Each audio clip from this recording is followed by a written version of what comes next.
DraftKings Daily Trot. I'm Jason Gilbo, JGilbo11. With me is Russell Clay at Russell J. Clay. Taking a look at the Sunday all-day slate here, and if you're looking for pitching info, we have our pitcher nail down up. You can take a look at who we're looking at for arms. You can also kind of get a sense of who we're kind of targeting against. So overall, I mean, it should be a pretty friendly offensive day, especially during these day games here. Yeah, definitely. I think just quickly glossing over the potential options tonight, there is so many ways to go. So I think there's a lot of different ways you can go in roster construction. Yeah, definitely. And jumping right into catcher here, one thing DraftKings made it known to do is to price Russell Martin up so high that Russell does not consider using him. Was that their goal here? Russell Clay will not be playing Russell Martin at 4,400, 300 higher than any other catcher. That's something else. I don't understand. Do you? No, I think it's for your sake. I think if you've been watching the pods and be like, if we keep pricing Martin down at 2,800, Russell's going to keep playing him, and you know what? We need to stop it.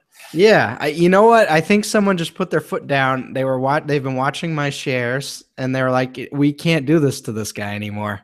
It's sickening. So I'm not going to be touching him. That is for sure, and I don't think you should either. No. One guy I will be looking at is Brian McCann, though. 3,800. Yes. Looking at Miguel Gonzalez, could be in a tough spot here against some of these lefties in New York. 349 WOBA, 1.58 home runs per nine. Not friendly in a ballpark like Yankee Stadium. I think McCann's kind of one of my favorite options on the slate if he's in. And the best stat, 600 less than Russell Martin. That's the most quality thing that you could talk about on this catcher breakdown. Anyway, Wellington Castillo in a great spot against Matt Cain, so we all love that. What else are you looking at here? If we're going cheap, I mean, I'm definitely in agreement on Castillo. I think he's a great option. If we're going cheap, a couple guys in that Sunday night game, Yasmani Grandal, 3,500 against Leak. I'm also looking at Yadier Molina against Alex Wood at 3,200. I just think if I'm going cheap, those are kind of the two I'm leaning towards. I believe they'll be in the lineup because it's just kind of a regulatory night game. I know some of these catchers do have scheduled days off for Sundays, so definitely keep that in consideration. Right. Hold on. I have something to deal with 1 second. Is that Russell Martin, the puppy? Looking at catchers here, obviously Molina against are you back? I'm back. That was a quick one. Yeah. He is scouting the premises, searching for his toy. Yeah. Anyway, continue. I mean, he's acting as poorly as Russell Martin is right now. Oh, worse. Way worse right now. So looking at first base here tonight, and this one, good Lord. I mean, I could play 6 or 7 of these guys up top and feel completely comfortable with it.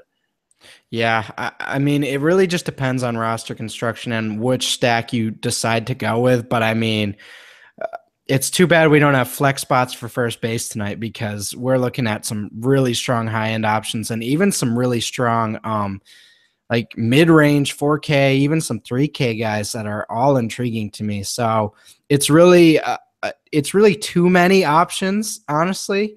But I think you can make some interesting stacks with these guys, and even obviously as standalone plays. Yeah, I definitely agree. And I think once again, you got Encarnacion against the lefty in Texas very much in play. Ortiz, I mean, the guy's absolutely on fire. I mean, he hit a triple. David Ortiz hit a triple. This whole Red Sox offense, there's just no reason to fade. They just keep it going every day, and against a relatively weak arm, I'm in. So, I mean, Chris Davis, I'm okay with him in an Oreo stack. Hanley, I mean, I'm not sure how you're going to play that one between him and Ortiz, but they're both in play. Goldschmidt, obviously, I love him against Matt Cain. I mean, you just keep going. There's so many. So, do you want to pass the torch to me? I mean, I'll keep going down the list here. It's like you got Lucas Duda in cores against Tyler Chatwood. very much in play. And I think so. We kind of skipped down Brandon Belt against Ruby De La Rosa. If De La Rosa kind of reverts back to his old ways of allowing lefties to really tee off on him, Belt's in play. Robbie. Robbie De La Rosa. If you missed the pitcher breakdown, you can check out why we're calling him Robbie. But Adrian Gonzalez 3,700 against Mike Leake is certainly appealing for me.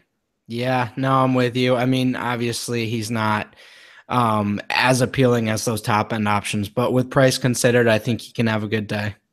Definitely. I mean, if you kind of want to get some lower exposure at first base and get some cheap and maybe pay out elsewhere, he's not bad. And he's a much healthier alternative to Prince Fielder sitting there at 3,600 that I've been kind of playing around with that hasn't really paid off lately. So I think Adrian Gonzalez is the healthier option there. Yeah, definitely. And if you could choose one as a standalone first baseman option, who are you going with?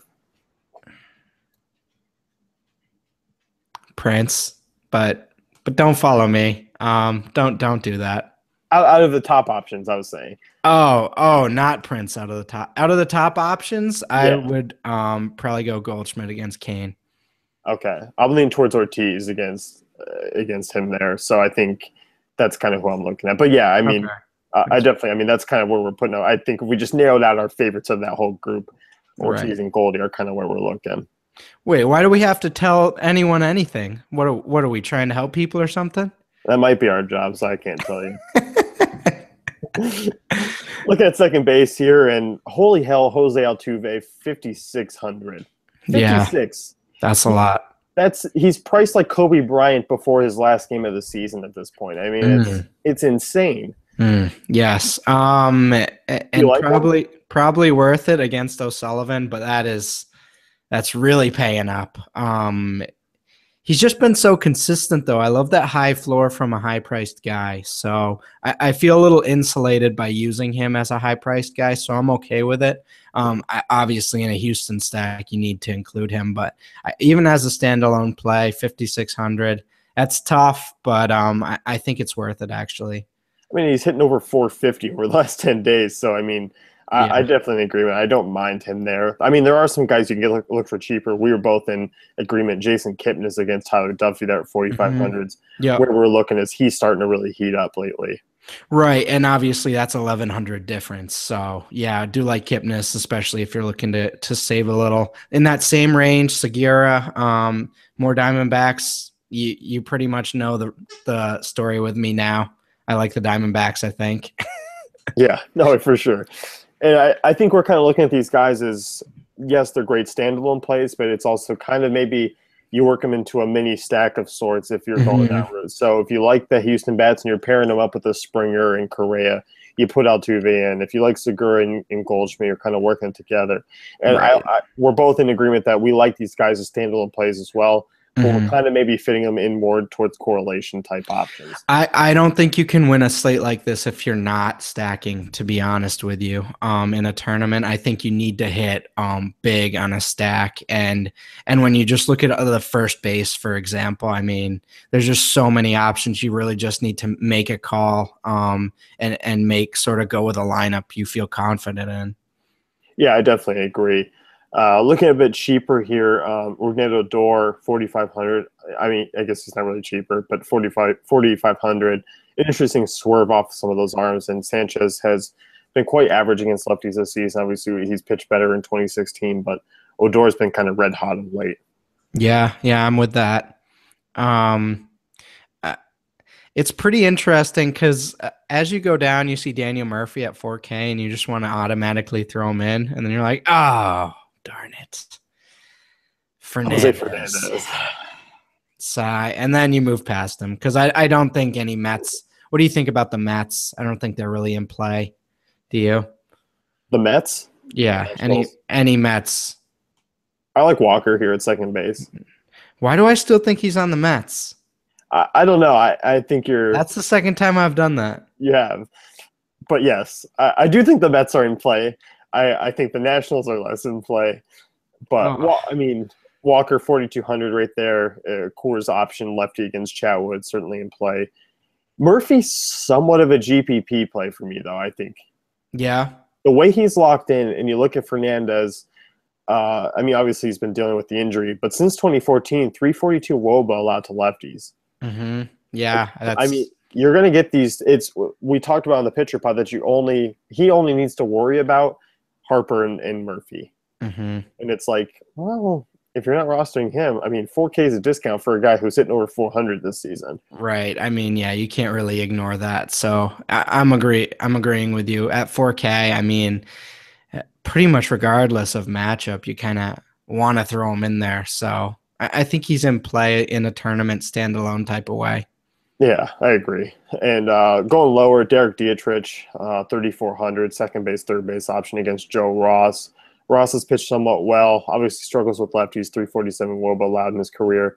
I love Dietrich. I just continue to love him. And DK continues to underprice him. Right. Yeah. I think until he sort of gets bumped up a little bit, I'm just going to continue to roll him out there, even in non-Marlin stacks. Yeah, definitely. One guy we can look at for cheaper, Cesar Hernandez, just continues to be a guy, 3K, if you need to kind of punt. Against Dan Straley there, he's kind of my guy that I'm looking at. Is Dan Straley Australian? Because if he's not, I think he should be. He seems like an Australian type of guy. I'll get back on that for you right away, sir. He looks like he would make a mean shrimp and steak. Shrimp and steak, a little shrimp on the Barbie. Yeah. Yeah, I'll let you know. We'll touch on that the next time. Because I'm sure all of our viewers are going to be wondering that as well now. Look at the hot corner, third base, and there's a lot of options up here. Obviously, the usual suspects up top: Josh Johnson, Manny Machado, Nolan Arenado. And once again, kind of like first base, I want to just kind of ask you, who's your favorite out of those top options above 5K? Yeah, I think I like Machado here, just with matchup considered and how well he's been playing compared to these guys. I mean, I understand why Donaldson is priced the way he is, but I just trust Machado more right now. Yeah, Machado's been the far more consistent. I definitely agree with you. I think I like that as well. Donaldson been a little bit less reliable, struggling of late, kind of falling into the form of the rest of these Toronto bats. But obviously Donaldson certainly in play against the lefty here. Right. But I'm with you. Machado, far alone the top option for me tonight. Tonight, whatever you want to call it. Right. Looking cheaper, I mean, another Red Sox bat, Travis Shaw, priced up a bit, 4,500. But the way everyone is swinging that bat 1 through 9 against these pitchers, it's like you lock them in and you're just going to cash. I mean, it's just they're at a historic pace of runs right now, and they're just always producing. It was at 51 runs in 4 games the other day, and they've just continued on that pace. It's amazing to watch, actually. It's amazing to just continuously put them in cash games and watch yourself win. I mean, it's yeah, it was a lot like Devontae Freeman for that 4-week stretch in the middle of the football season where I have been playing Red Sox, but I would not put Freeman in cash, and I would just lose every week. So don't be like me. Don't be stubborn. They're playing amazing. They're on a historic pace. Just throw them in. Yeah, definitely. And going lower, Jake Lamb, 3,900. Certainly a very intriguing Diamondbacks piece here against Kane. I like him a lot hitting up top of the lineup. Yeah, no, I do like that call. And again, I'm in on the Diamondback stack against Kane. So yeah, I'm in on that. Yeah, definitely. Dietrich, 3,400, third base. I mean, if you're paying up at second base, maybe like Altuve. They don't have Houston doesn't offer a third base kind of stack option, so I think Dietrich can kind of fit in there. Anyone else you like down low? Justin Turner, obviously, he's always at a reduced price, so I'm kind of in on that at 3,200. Yeah, against Mike Leake with the way he's been pitching this season. If he's hitting up at the top of the order, I don't mind that at all. Shortstop here, obviously, Manny Machado, you got that luxury of putting him at shortstop. Troy Tulowitzki, 5,100. The man freaking hits a 3-run homer, and all of a sudden he's facing another lefty, and he's got again. Give me a break. 5,100. 5,100.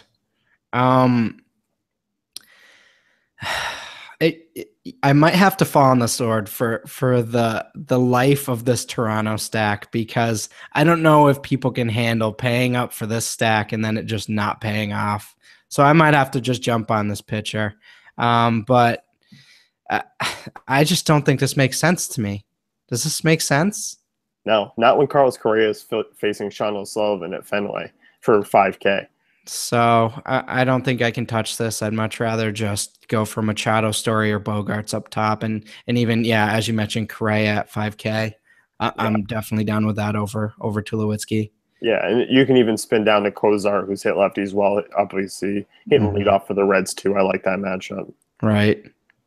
And one other one, a Dodger bat. If you're playing maybe a late slate, look at Corey Seager at 3,800. That's a nice steal there. I like that price tag for him. Yeah, I like that. And if you want to look cheaper, Diaz for the Cardinals facing a lefty there, Alex Wood, 3,400. It's kind of about as cheap as I'm going to go at shortstop tonight. Yeah, and I would say Addison Russell. I think against Garrett Cole, maybe that's him out of play, but maybe as a punt tournament guy, I think he's a pretty cheap price. Yeah, and the way he's swinging the bat, I definitely agree with you. I mean, he had another homer today. And if he's priced like that, I know he's a good pitcher, but I mean, obviously he can be shaky at times. Looking out the outfield tonight, and this is kind of another one where it's like you're looking at all these top guys, Betts, Cespedes, Bautista, Springer, and you're just looking and saying, well, kind of where do they fit into my stacks? I obviously love all of them as one-offs for much of the reasons we've mentioned so far, and they're expensive, but should be worth it by far. Yeah, again, this Houston stack's looking really strong against O'Sullivan with Springer at 5,200. I mean, you're paying 5,200 for him and then 56 for Altuve, but I really do think it could pay off. So I'm in on that. Bats, obviously, Cespedes, definitely. So yeah, I think all these top options are great. It just depends on which stack you go with. Yeah, definitely. I mean, I think we can definitely spin down and kind of key in our focus because those are the obvious plays. Obviously, 4,300 for Conforto and Coors against Chatwood's in play. 4,200 for Matt Holliday against the lefty in LA. I don't mind their price tags as kind of those tier 2 options. Yeah, and I actually like the Trumbo Jones combination down at 4,400 and 4,300 against Fulmer. I think that could pay off and not necessarily be high owned because all the other guys we just mentioned. Yeah, those are definitely great calls. I think the Orioles. I mean, I've kind of glossed over a little bit outside Machado, but you haven't. And I think that could be maybe something that maybe the average person just kind of glosses over a Baltimore stack today. Brett Gardner, we talked about why McCann. We love him tonight, but Gardner, one of the outfielders up top, struggling a little bit of late, but Miguel Gonzalez and those home run prone tendencies against lefties puts him in play for me. And Carlos Gonzalez is an interesting one. Now, he's not priced very highly for Coors, but we were discussing this. Is that for a reason? And are you not necessarily touching him even at the reduced price? I can't get behind him. I mean, one, he's been slumping. The strikeouts has been up for him of late. No real extra base or home run power he's shown. And then I know DeGrom's not really right this season, it doesn't seem, but there's too many guys I like who have been producing around a similar area. Right. So. Yeah, that's my view as well. It's just interesting how someone at Coors can only be 4,100 when you look at the rest of them. But yeah, probably a fade for me. Definitely. And if you want to look at Beltran, 3,800. Once again, we're kind of continuing that Yankees top of the half order there that we like a lot against Gonzalez. Yeah, and Marte's sort of like Daniel Murphy, where he's at such a reduced price, and even though it is Leicester, I'm okay with a punt tournament play at 3,900. I just think that's super cheap for him. And the way he's been swinging the bat, yeah, I mean, it's definitely not a bad idea. I do think you can get some low ownership against some of these studs type because we talked about in the pitcher pod that no, we're not 100% behind a lot of those top arms because of the matchup. Right. So it's kind of like we look at this pitchers or these hitter sides of things, and it's like, okay, well, you can get them as low ownership because of that matchup, but they're the reasons why we might be scared off of a pitcher. Right. So, if you want to look lower than that, Alex Gordon, 3,600. Whistler struggles with lefties. I mean, anyone else down low? Chris Davis, I think, is an interesting play against lefty Matt Moore there. Yeah, and I think the Cardinals bats are relatively cheap along here. Brendan Moss, 3,400. I think he's sort of intriguing. Yeah. If you want to complete that Orioles stack, Joey Ricard, 3,400 continues to be cheap, and the way Fulmer's thrown hasn't been great, so he kind of fits the bill at that price tag as well. Right. So that's going to wrap things up with the DK Daily Trot. Be sure to check out DailyFantasyCafe.com for all our great tools and content.